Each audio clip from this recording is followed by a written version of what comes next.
73 shot 4 take 1 action. ফুলে যদি এতই কাঁটা গোলাপটা তুই তুললি কেন? প্রেমে যদি এতই ব্যথা সেই প্রেমে তুই ভুললি কেন?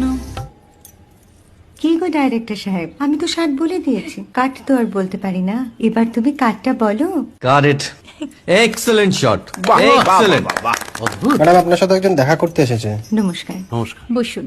আপনার জন্য আমি চেক বইটা নিয়ে এসেছি ম্যাডাম। কি যেন নাম আপনার ডিরেক্টর সাহেব? পিনাকি মুখোটি। মুখুটি বাবু, আমি ভুতুরিয়া বাবুর কাছ থেকে পরে চেক নিয়ে নেব। আচ্ছা। আগে আপনার বাঁধানো বইটা দিন, দেখি, পড়ি, ভাবি। হ্যাঁ, না মানে সেটা এখনো ঠিক তৈরি হয়নি। ও, তাহলে সেটা আগে ঠিক করুন ভাই, তারপর চেক টেক হবে। কিছু যদি মনে না করেন ম্যাডাম, আপনার হাতে, আরে এটা তো কুমারীর চরিত্র, ওই আংটিটা। ওই যে বললাম ভাইটি, আগে আপনার বইটি রেডি করে আনুন। ও হ্যাঁ, আপনি বোধহয় জানেন না যে মায়া কুমারী তার আংটি কখনোই খোলে না। সে কুমারীর পাটেও খোলে না, বেধবার পাটেও খোলে না।